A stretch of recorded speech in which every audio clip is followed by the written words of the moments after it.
Welcome back to my channel Nisha's recipe. ಇವತ್ತಿನ ವಿಡಿಯೋದಲ್ಲಿ ನಾನು ನಿಮಗೆ ಮನೇಲಿ ಕೇಕ್ ಪಾಪ್ನ ಯಾವ ರೀತಿ ಮಾಡೋದಂತ ಹೇಳ್ಕೊಡ್ತಾ ಇದ್ದೀನಿ. ತುಂಬಾ ಈಸಿಯಾಗಿದೆ, ತುಂಬಾ ಚೆನ್ನಾಗಿರುತ್ತೆ. ಈ ಥರ ಮಕ್ಳಿಗೆ ನೀವು ಮನೇಲಿ ಮಾಡಿಕೊಟ್ರೆ ಒಂದು ಡೆಕೋರೇಟಿವ್ ಐಡಿಯಾ ಥರ ಇರುತ್ತೆ, ಅವರು ಇಷ್ಟಪಟ್ಟು ತಿಂತಾರೆ. ಇದು ನ್ಯೂ ಇಯರ್ಗೆ ಒಂದು ಸ್ಪೆಷಲ್ ವಿಡಿಯೋ ಅಂತಲೇ ಹೇಳ್ಬೋದು.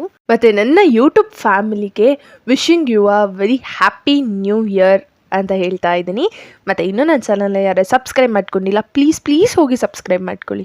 ಈಗ ಕೇಕ್ ಪಾಪ್ ಮಾಡಲಿಕ್ಕೆ ಯಾವ್ಯಾವ ಇಂಗ್ರೀಡಿಯೆಂಟ್ಸ್ ಬೇಕಂತ ನೋಡ್ಕೊಂಡು ಬರೋಣ. ಚಾಕ್ಲೇಟ್ ಕೇಕು 3 ತೊಗೊಂಡಿದ್ದೀನಿ. ಆಮೇಲೆ ಲಾಲಿಪಾಪ್ ಸ್ಟಿಕ್ಸ್ ಅಂತ ಕೇಳಿ ಬುಕ್ ಸ್ಟೋರಲ್ಲಿ ಕೊಡ್ತಾರೆ. ಮತ್ತು ಇಲ್ಲಿ ನಾನು ಸ್ಪ್ರಿಂಕಲ್ಸ್ನ ತೊಗೊಂಡಿದ್ದೀನಿ. ಇದು ಸ್ಟಿಕ್ ಸ್ಪ್ರಿಂಕಲ್ಸು ಮತ್ತು ರೌಂಡ್ ಸ್ಪ್ರಿಂಕಲ್ಸು ಬರುತ್ತೆ. ಮೋರಲ್ಲಿ ಎಲ್ಲ ಕಡೆನೂ ಸಿಗುತ್ತೆ, ಬಿಗ್ ಬಾಸ್ಕೆಟಲ್ಲೂ ಸಿಗುತ್ತೆ. ಇನ್ ಕೇಸ್ ಸಿಕ್ಕಲಿಲ್ಲ ಅಂತ ಹೇಳಿದ್ರೆ ಈ ಲಿಂಕ್ನ ನಾನು ಡಿಸ್ಕ್ರಿಪ್ಷನಲ್ಲಿ ಹಾಕಿರ್ತೀನಿ, ನೀವು ಅಲ್ಲಿ ಹೋಗಿ ಪರ್ಚೇಸ್ ಮಾಡ್ಬೋದು. ಮತ್ತು ಇಲ್ಲಿ ನಾನು ಡಾರ್ಕ್ ಚಾಕ್ಲೇಟ್ನ ತೊಗೊಂಡಿದ್ದೀನಿ. ಇಷ್ಟು ಇಂಗ್ರೀಡಿಯೆಂಟ್ಸ್ ಬೇಕು ನಮಗೆ ಕೇಕ್ ಪಾಪ್ ಮಾಡಲಿಕ್ಕೆ. ಇಲ್ಲಿ ನಾನು ಒಂದು ಬಟ್ಲಿಗೆ 3 ಸ್ಪೂನಷ್ಟು ಹಾಲನ್ನ ಹಾಕೊಂಡಿದ್ದೀನಿ. ಕಾಯಿಸಿರೋ ಹಾಲನ್ನ ಹಾಕೋಬೇಕು. ಇಲ್ಲಿ ನಾನು 1.5 ಸ್ಪೂನಷ್ಟು ಸಕ್ಕರೆ ಪೌಡರ್ನ ಹಾಕೊಳ್ತಾ ಇದ್ದೀನಿ. ಇನ್ ಕೇಸ್ ಸಕ್ಕರೆ ಇತ್ತು ಅಂದರೆ ಅದನ್ನು ಹಾಕೊಳ್ಬೋದು ನೀವು, ಏನು ಪ್ರಾಬ್ಲಮ್ ಇಲ್ಲ. ಅದು ಚೆನ್ನಾಗಿ ಹಾಲು ಜೊತೆ ಮಿಕ್ಸ್ ಆಗಬೇಕು. ಕರ್ಗಕ್ಕೆ ಒಂದು ಸೈಡಲ್ಲಿ ಎತ್ತಿಟ್ಕೊಳ್ಳೋಣ. ಇದು ನಾನು ಯಾಕೆ ಮಾಡ್ತಾ ಇದ್ದೀನಿ ಅಂದರೆ, ಯಾರ ಹತ್ರ ಕಂಡೆನ್ಸ್ಡ್ ಮಿಲ್ಕ್ ಇಲ್ಲ ಅಂತ ಹೇಳ್ತೀರಾ ನೋಡಿ, ಅಂಥವ್ರು ಈ ಥರ ಮಾಡ್ಕೊಳ್ಬೋದು. ಕಂಡೆನ್ಸ್ಡ್ ಮಿಲ್ಕ್ ಇತ್ತು ಅಂತ ಹೇಳಿದ್ರೆ ಅದನ್ನೇ ಒಂದು 2 to 3 ಸ್ಪೂನ್ಸ್ ಆಫ್ ಹಾಕ್ಕೊಳ್ಬೋದು, ಅದೇನು ಪ್ರಾಬ್ಲಮ್ ಇಲ್ಲ. ಕಂಡೆನ್ಸ್ಡ್ ಮಿಲ್ಕ್ ಹೇಗೆ ಮಾಡ್ತಾರೆ ಅಂತ ಹೇಳಿಬಿಟ್ಟು ನಾನು ಲಿಂಕ್ನ ಡಿಸ್ಕ್ರಿಪ್ಷನಲ್ಲಿ ಹಾಕಿರ್ತೀನಿ, ನೀವು ಅಲ್ಲಿ ಹೋಗಿ ಒನ್ಸ್ ಚೆಕ್ಔಟ್ ಮಾಡಿ. ಈಗ ನಾನು ಒಂದು ಬೌಲ್ಗೆ 3 ಚಾಕ್ಲೇಟ್ ಕೇಕ್ನ ತೊಗೊಂಡಿದ್ದೀನಲ್ವಾ, ಅದನ್ನು ಚೆನ್ನಾಗಿ ಪೌಡರ್ ಥರ ಮಾಡ್ಕೊಳ್ತಾ ಇದ್ದೀನಿ. ಮತ್ತು ಚಾಕ್ಲೇಟ್ ಕೇಕ್ ಯಾವುದಾದ್ರೂ ಓಕೆ, ಅದ್ರ ಮೇಲ್ಗಡೆ ಕ್ರೀಮ್ ಇರುತ್ತೆ ನೋಡಿ, ಆ ಕ್ರೀಮ್ನ ತೆಗೆದಿಟ್ಟು ಮಿಕ್ಕಿದ್ದು ಬ್ರೆಡ್ ಟೈಪಲ್ಲಿರುತ್ತಲ್ಲ ಅದನ್ನು ಈ ಥರ ಫುಲ್ಲು ಪೌಡರ್ ಥರ ಮಾಡ್ಕೊಳ್ಳಿ. ಒಂದು ಚೂರು ಗಂಟಿರಬಾರ್ದು. ನೀಟಾಗಿ ಈಗ ನಾನು ತೋರಿಸ್ತಾ ಇದ್ದೀನಿ ನೋಡಿ, ಅಷ್ಟು ಪೌಡರ್ ಆಗಿದ್ದರೆ ಅದು ಸಾಕು. ಈ ಥರ ಉದುದ್ರಾಗಿರಬೇಕು. ಈಗ ನಾವು ಇದಕ್ಕೆ ಆಗ್ಲೇ ಕರ್ಗಲಿಕ್ಕೆ ಬಿಟ್ಟಿದ್ವಲ್ಲ ಹಾಲು ಜೊತೆ ಸಕ್ಕರೆ ಪೌಡರ್ನ, ಅದು ನೀಟಾಗಿ ಕರ್ಗಿದೆ. ಈಗ ಅದನ್ನ ನಾನಿಲ್ಲಿ 1.5 ಸ್ಪೂನಷ್ಟು ಹಾಕ್ಕೊಳ್ತಾ ಇದ್ದೀನಿ. ನೋಡ್ಕೊಂಡು ಹಾಕ್ಕೊಳ್ಳಿ, ಜಾಸ್ತಿ ತೆಳ್ಳಗಾಗೋದು ಬೇಡ ಅಂತ ಹೇಳಿಬಿಟ್ಟು ಅಷ್ಟೇ. ತೆಳ್ಳಗಾದರೆ ಮತ್ತೆ ಇನ್ನೂ ಒಂದು ಕೇಕ್ ಹಾಕಬೇಕಾಗತ್ತೆ, ಅದಕ್ಕೋಸ್ಕರ ಹೇಳ್ತಾ ಇದ್ದೀನಿ. ನೋಡ್ಕೊಂಡು ಕಲಿಸ್ಕೊಳ್ಳಿ, ನಿಮ್ಗೆ ಯಾವ ಥರ ಬೇಕೋ ಆ ಥರ. ಈಗ ನಾನು ತೋರಿಸ್ತಾ ಇದ್ದೀನಿ ನೋಡಿ, ಉಂಡೆ ಕಟ್ಬಿಟ್ಟು ಅದು ಈ ಥರ ಹಿಂಗೆ ಉಂಡೆ ಕಟ್ಟೋ ಥರ ಬರ್ತಿದೆ ಅಂತ ಹೇಳಿದ್ರೆ ಸಾಕು. ಇಲ್ಲ ಅದು ಆಗ್ತಿಲ್ಲ, ಉದುದ್ರಾಗಿ ಆಗ್ತಿದೆ ಅಂದರೆ ಇನ್ನೊಂದು ಸ್ಪೂನಷ್ಟು ಹಾಲನ್ನ ಹಾಕ್ಕೊಂಡು ಮಿಕ್ಸ್ ಮಾಡ್ಕೊಳ್ಳಿ. ಏನೋ ಆಗಲ್ಲ, ಜಾಸ್ತಿ ಹೇಳ್ದಷ್ಟು ತೆಳ್ಳಗೆ ಮಾಡ್ಕೊಳಕ್ಕೆ ಹೋಗ್ಬಿಡಿ ಅಷ್ಟೇ, ಇನ್ನೇನೂ ಇಲ್ಲ. ಈಗ ಅದನ್ನ ನಾನು ಚೆನ್ನಾಗಿ ಒಂದು ಸೈಡಲ್ಲಿ ಉಂಡೆಗಳಾಗಿ ಕಟ್ಕೊಂಡು ಇಟ್ಕೊಳ್ತಾ ಇದ್ದೀನಿ. ನಿಮಗೆ ಯಾವ ಶೇಪಿಗೆ ಬೇಕಾದರೂ ನೀವು ಮಾಡ್ಕೋಬೋದು. ಇಲ್ಲಿ ನಾನು ಬಾಲ್ ಶೇಪಲ್ಲಿ ಅಂದರೆ ರೌಂಡ್ ಶೇಪಲ್ಲಿ ನಾನು ಮಾಡಿ ಇಟ್ಕೊಳ್ತಾ ಇದ್ದೀನಿ. ನಾನು ತೋರಿಸ್ತಾ ಇದ್ದೀನಿ ನೋಡಿ, ಇಲ್ಲಿ ಇಷ್ಟು ದಪ್ಪ ಇದ್ದರೆ ಸಾಕು ನನಗೆ.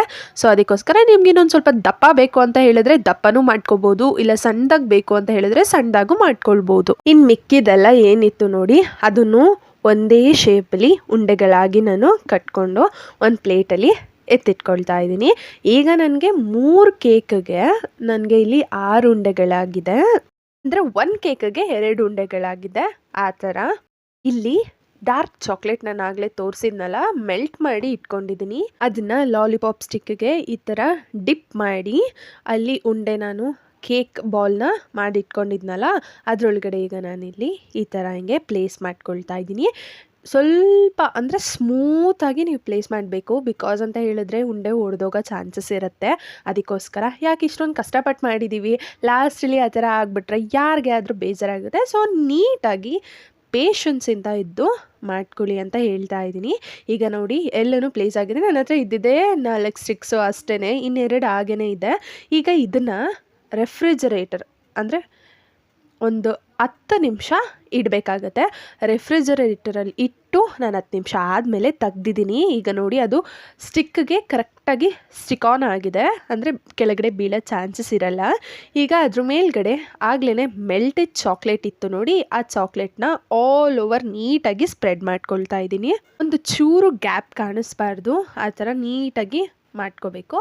ನಿಮ್ಮ ಹತ್ರ ಡಾರ್ಕ್ ಚಾಕ್ಲೇಟ್ ಇತ್ತಂದರೆ ಡಾರ್ಕ್ ಮಾಡ್ಕೊಳ್ಳಿ. ಇಲ್ಲ ವೈಟ್ ಚಾಕ್ಲೇಟ್ ಇತ್ತಂತ ಹೇಳಿದ್ರೆ ವೈಟು ಕೂಡ ನೀವು ಮಾಡ್ಕೊಳ್ಬೋದು. ಅದು ನಿಮ್ಮ ಇಷ್ಟ, ನಿಮಗೆ ಯಾವ ಚಾಕ್ಲೇಟ್ ಇಷ್ಟ ಅನಿಸುತ್ತೆ ನೀವು ಆ ಚಾಕ್ಲೇಟಲ್ಲಿ ನೀವು ಮಾಡ್ಕೊಳ್ಬೋದು.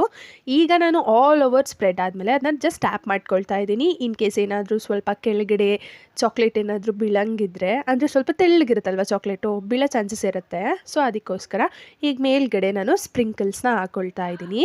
ನಿಮ್ಗೆ ಯಾವ ಸ್ಪ್ರಿಂಕಲ್ಸ್ ಬೇಕನ್ಸುತ್ತೆ ನೀವು ಆ ಸ್ಪ್ರಿಂಕಲ್ಸ್ನ ಹಾಕ್ಕೊಳ್ಬೋದು. ಇದನ್ನು ನಾನು ಹಾಕೋತಿದ್ದೀನಿ ಅಂದ್ಬಿಟ್ಟು ಅದೇ ಥರ ಹಾಕ್ಕೊಳ್ಬೇಕು ಅಂತ ಏನಿಲ್ಲ, ನಿಮ್ಮ ಇಷ್ಟ. ನಿಮಗೆ ತಿನ್ನೋರು ನೀವಲ್ವ, ಸೊ ನಿಮ್ಗೆ ಯಾವ ಥರ ಬೇಕನ್ಸುತ್ತೆ ನೀವು ಆ ಥರ ಹಾಕ್ಕೊಳ್ಬೋದು. ಮತ್ತು ಬೇಕಾದರೆ ನೀವು ಚಾಕ್ಲೇಟ್ನ ಡಬಲ್ ಕೋಟಿಂಗು ಮಾಡ್ಕೊಳ್ಬೋದು. ನಿಮ್ಗೆ ಯಾವ ಥರ ಬೇಕನ್ಸುತ್ತೆ ನೀವು ಆ ಥರ ಮಾಡ್ಕೊಳ್ಳಿ. ಈಗ ನಾನು ತೋರಿಸ್ತಾ ಇದ್ದೀನಿ ನೋಡಿ, ಎಷ್ಟು ಚೆನ್ನಾಗಿ ಕಾಣಿಸ್ತಿದೆ ಅಂತ ಹೇಳಿಬಿಟ್ಟು ಹಾಗೆಯೇ ತಿನ್ಬಿಡ್ಬೇಕು ಅಂತ ಅನಿಸ್ತಾ ಇತ್ತು ನನಗಂತೂ. ಈಗ ಅದು ಒಂದು ಸ್ವಲ್ಪ ಡ್ರೈ ಆಗಲಿಕ್ಕೆ ಅಂತ ಹೇಳಿಬಿಟ್ಟು ಒಂದು ಗ್ಲಾಸ್ ತೊಗೊಂಡಿದ್ದೀನಿ, ಮಗ್ಗು, ಅದರೊಳಗಡೆ ಪ್ಲೇಸ್ ಮಾಡ್ಕೊಳ್ತಾ ಇದ್ದೀನಿ. ನೋಡ್ಕೊಂಡು ನೀಟಾಗಿ ಇಟ್ಕೊಳ್ಳಿ, ಯಾಕಂದರೆ ಒಂದು ಚೂರು ಆ ಕಡೆ ಈ ಕಡೆ ಐತಂತ ಅಂದರೆ ಎಲ್ಲ ಹಾಳಾಗಿಬಿಡುತ್ತೆ. ಸೊ ಅದಕ್ಕೋಸ್ಕರ ಈಗ ಮಿಕ್ಕಿದ್ದು ಏನು ಸ್ಟಿಕ್ಸ್ ಇತ್ತು ನೋಡಿ, ಅದಕ್ಕೂ ಎಲ್ಲನೂ ನೀಟಾಗಿ ನಾನು ಡಾರ್ಕ್ ಚಾಕ್ಲೇಟ್ನ ಮೇಲ್ಗಡೆ ಕೋಟಿಂಗ್ ಮಾಡ್ತಾ ಇದ್ದೀನಿ. ಅದಕ್ಕೂ ಯಾವ್ಯಾವ ಸ್ಪ್ರಿಂಕಲ್ಸ್ ಬೇಕು ಆ ಸ್ಪ್ರಿಂಕಲ್ಸ್ನ ಹಾಕೊಳ್ತಾ ಇದ್ದೀನಿ. ನಿಮ್ಗೆ ಯಾವ್ದು ಇಷ್ಟ ಆಗುತ್ತೆ ಆ ಸ್ಪ್ರಿಂಕಲ್ಸ್ನ ನೀವು ಹಾಕೊಳ್ಬೋದು. ಈಗ ನಾನು ತೋರಿಸ್ತಾ ಇದ್ದೀನಿ ನೋಡಿ, ಜಸ್ಟ್ 4ಕ್ಕೆ ನಾನು ಸ್ಪ್ರಿಂಕಲ್ಸ್ ಹಾಕಿ ಎತ್ತಿಟ್ಕೊಳ್ತಾ ಇದ್ದೀನಿ. ಈಗ ಇದನ್ನು ರೆಫ್ರಿಜರೇಟರ್ನಲ್ಲಿ ಮಿನಿಮಮ್ 10 to 15 ಮಿನಿಟ್ಸ್ ಇಡಬೇಕು. ಇಟ್ಟಾದಮೇಲೆ ಚಾಕ್ಲೇಟ್ ಎಲ್ಲ ಗಟ್ಟಿಯಾಗಿರುತ್ತೆ, ಸ್ಟಿಕ್ಗೆಲ್ಲ ನೀಟಾಗಿ ಕಚ್ಕೊಂಡಿರುತ್ತೆ. ಅದಕ್ಕೋಸ್ಕರ ತೋರಿಸ್ತಾ ಇದ್ದೀನಿ ನೋಡಿ, ಎಷ್ಟು ನೀಟಾಗಿ ಬಂದಿದೆ ಅಂತ ಹೇಳಿಬಿಟ್ಟು. ತುಂಬಾ ಚೆನ್ನಾಗಿರುತ್ತೆ ಮಾತ್ರ. ಮಕ್ಳಿಗೆ ಒನ್ಸ್ ಟ್ರೈ ಮಾಡಿ, ಮಕ್ಳಿಗೂ ಮಾಡಿಕೊಡಿ ಅಂತ ಹೇಳ್ತಾ ಇದ್ದೀನಿ. ಸಕ್ಕತ್ತಾಗಿರುತ್ತೆ. ಈ ನ್ಯೂ ಇಯರ್ಗೆ ಏನಾದ್ರು ಒಂದು ಸ್ಪೆಷಲ್ ಈ ಥರ ಕೇಕ್ ಮಾಡಿಕೊಟ್ರೆ ಅವ್ರಿಗೂ ಖುಷಿ ಅನಿಸುತ್ತೆ. ಸೊ ಈ ವಿಡಿಯೋ ನಿಮಗೆ ಇಷ್ಟ ಆಗಿದ್ರೆ ಪ್ಲೀಸ್ ಲೈಕ್ ಮಾಡಿ, ಶೇರ್ ಮಾಡಿ, ನನ್ನ ಚಾನಲ್ನ ಸಬ್ಸ್ಕ್ರೈಬ್ ಮಾಡ್ಕೊಳ್ಳಿ. ನಿಮ್ಮ ಫ್ಯಾಮಿಲಿ ಫ್ರೆಂಡ್ಸ್ಗೆಲ್ಲರಿಗೂ ನನ್ನ ವೀಡಿಯೋಸ್ನ ಶೇರ್ ಮಾಡಿ ಅಂತ ಕೇಳ್ಕೊಳ್ತಾ ಇದ್ದೀನಿ. And thank you so much for watching this video. Thank you so much. Lots of love. Bye.